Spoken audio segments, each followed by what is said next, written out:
দুপুরের বাংলাদেশে আমন্ত্রণ সবাইকে। শুরুতে শিরোনাম জানাবো। কারফিউ শিথিলের মধ্যে 4 ঘন্টা চলছে অফিস আদালত। সকাল থেকে শিল্প খাতে কর্মচাঞ্চল্য, রাজধানীর কোনো কোনো সড়কে যানজট। সীমিতভাবে 5 দিন পর ব্রডব্যান্ড ইন্টারনেট চালু, অগ্রাধিকার পাচ্ছে আর্থিক খাত। ওয়াইফাই দিয়ে স্বল্প পরিসরে সেবা পাচ্ছেন সাধারণ গ্রাহকরা। নরসিংদী জেলা কারাগার থেকে পলাতক 2 জঙ্গি গ্রেপ্তার করল সিসিটিসি। নাশকতা ঘটনায় সাময়িক বহিষ্কৃত জেলারও জেল সুপার। স্বাভাবিক হতে শুরু করেছে রাজধানীর কারওয়ান বাজার। সরবরাহ বৃদ্ধি পাওয়ায় কমছে সবজির দাম। 2 দিন পর মহাখালী ক্যান্সার হাসপাতালে চালু হয়েছে কেমোথেরাপি ও আউটডোর সেবা। রিপোর্ট পেতে বিলম্বের অভিযোগ।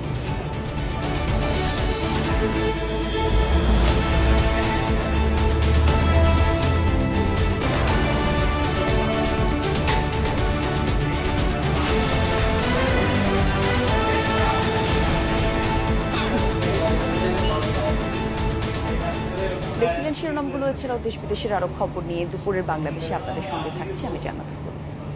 কারফিউ শিথিলের মধ্যে সীমিত পরিসরে চলছে অফিস আদালত। এই সময়সীমা সকাল 11টা থেকে বিকেল 3টা পর্যন্ত। তবে কারফিউ শিথিল থাকবে 5টা পর্যন্ত। এরপর আবারও বলবৎ হবে। সরকারের সিদ্ধান্ত অনুযায়ী আজ এবং আগামীকাল সকাল 10টা থেকে বিকেল 5টা পর্যন্ত কারফিউ শিথিল থাকবে। এর মধ্যে বেলা 11টায় সরকারি বেসরকারি অফিস খুলেছে, চলবে বিকেল 3টা পর্যন্ত। চলছে আদালতের কার্যক্রম। লেনদেন চলছে ব্যাংক, বিমা এবং পুঁজিবাজারে। মঙ্গলবারই ব্যাংকগুলোর কাছে পাঠানো হয় বাংলাদেশ ব্যাংকের নির্দেশনা। তাতে বলা হয়, যথাযথ নিরাপত্তা নিশ্চিত করে কিছু শাখা বেলা 11টা থেকে বেলা 3টা পর্যন্ত খোলা থাকবে। তবে শুধু আজ এবং আগামীকালের জন্যই এই সিদ্ধান্ত। কোনো কোনো শাখা খোলা থাকবে, তা ব্যাংকগুলোই নিজেরাই নির্ধারণ করবে।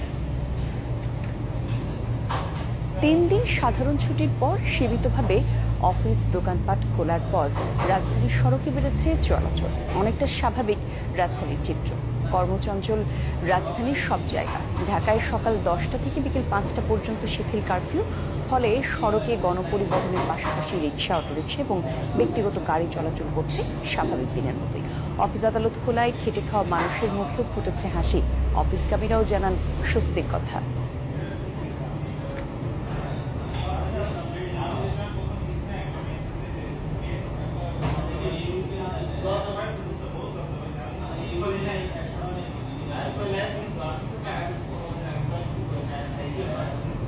4 দিন ঘরে বন্দি ছিলাম, যে খুব কঠিন অবস্থা। মনে করেন যে 4 দিন জেলখানায় ছিলাম।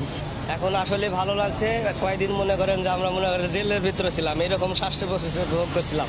কিন্তু এই যে খোলামেলা বাস চলতেছে, এখন মনের ভিতরে একটু ভালো লাগছে। আমরা কয়েকদিন বসা ছিলাম। এই কয়েকদিন তো মনে করেন অনেক কষ্ট, যে ভাত খাইতে মনে করেন যে ভাত পাই না, সেই হিসাবে গাড়ি জমা উড়াইতে পারি না আমরা। খুবই ভালো লাগতেছে, গাড়ি চলতেছে এবং অফিস আদালত খুললে আমাদের আরো একটু সুবিধা হবে ইনশাল্লাহ। খবরটা শুনে ভালোই লাগছে। আমরা গরিব মানুষ।